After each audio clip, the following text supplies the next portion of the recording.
कोई भी काम आप सत्यता से कराना चाहो तो इतनी जल्दी नहीं हो सकता, लेकिन बहुत से काम ऐसे हैं जो झूठ बोलकर जल्दी से हो जाते हैं। अभी पिछली कथा हमारी चल रही थी,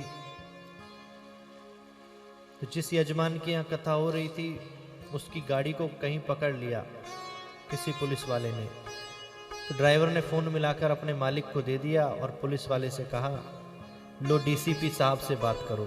मालिक को पहले ही बता दिया कि बता देना मैं डीसीपी बोल रहा हूँ। पुलिस वाले ने बात ही नहीं करी, डीसीपी की गाड़ी सुनकर छोड़ दिया। उसे लगा ये तो बड़ा आसान है। इसी प्रकार से बहुत सी चीजें हम जीवन में झूठ बोलकर कर देते हैं। एक बार बोला हो गया, बहुत अच्छा। विचार किया, ये तो कितना अच्छा शॉर्टकट है, जरा भी मेहनत नहीं करनी पड़ती, बहुत आसानी से हो जाता है। 2 बार बोला, 3 बार बोला, 4 बार बोला, 5 बार बोला। धीरे धीरे जो झूठ बोलने की आपकी आदत थी वो आपका स्वभाव बन गया, आपको पता ही नहीं चला। अब कोई जरूरत नहीं भी होती है, कथा का कोई निमंत्रण लेकर भी जाता है, अरे हमें तो वहां शादी में जाना है 3-4 दिन के लिए, चाहे घर में पड़े सोते ही रहो। क्यों? क्योंकि स्वभाव बन गया है। सबसे ज्यादा सहायता इसमें मोबाइल करता है। पिछले वर्ष एक भक्त को हमने फोन किया मुंबई, मैंने कहा और सब ठीक है? कहा महाराज जी बड़े परेशान हैं, किसी कार्य से बेंगलोर जाना पड़ गया है, रोज चक्कर काटने पड़ रहे हैं। मैंने कहा अभी कहाँ हो? बोले अभी तो बेंगलोर में आए हैं, कोर्ट के चक्कर लगा रहे हैं। मैंने हंसी हंसी में कह दिया ये तो देख लिया करो कि लैंडलाइन पे बात कर रहा हूं मैं, मोबाइल पे नहीं। कोई उत्तर ही नहीं दे सके। मोबाइल पे झूठ आदमी बोल देता है, उसे ध्यान ही नहीं रहा कि फोन तो मैंने मुंबई के नंबर पे मिलाया, बोल भी घर में से ही रहा था,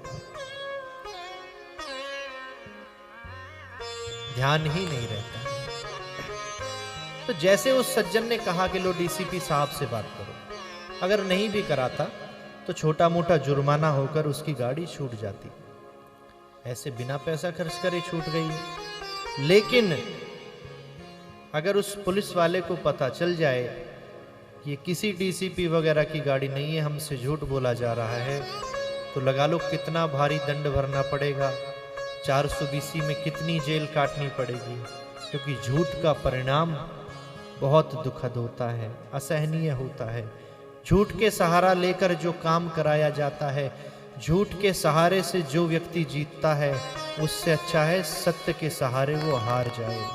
कम से कम उसकी हार में सत्यता तो रहेगी। इसलिए जीवन में एक संकल्प लें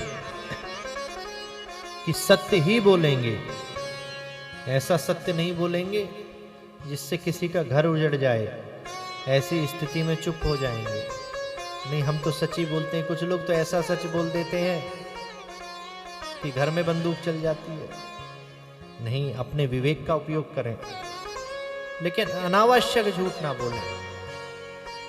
कुछ जगहों पर झूठ बोलने की इजाजत हमारा शास्त्र भी देता है। किसी कन्या के विवाह में अगर कन्या की प्रशंसा करनी पड़े, झूठ बोलकर कर सकते हो।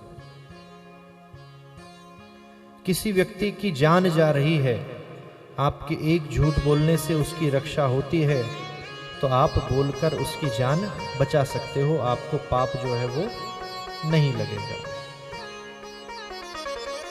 लेकिन बात बात पर स्वभाव बना लेना,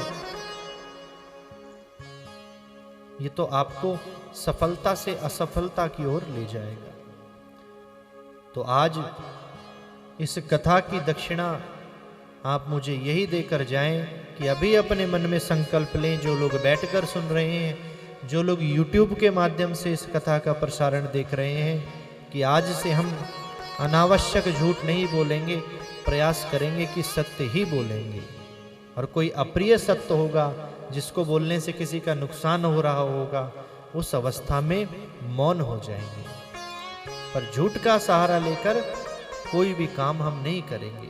और जब सत्य के सहारे से आप काम करोगे, सत्य को पकड़ लोगे, तो देखना आपके जीवन में एक नई ऊर्जा आ जाएगी, एक नया आनंद आ जाएगा कि पहले हम कैसे थे, अब हम कैसे। झूठ हमेशा याद रखना पड़ता है, सत्य को याद रखने की जरूरत नहीं। 20 साल बाद भी किसी ने पूछ लिया, सारी बात तोते की तरह बता दोगे। झूठ 1 मिनट बाद भी कोई पूछेगा तो काफी सारे शब्दों में अंतर आ जाएगा।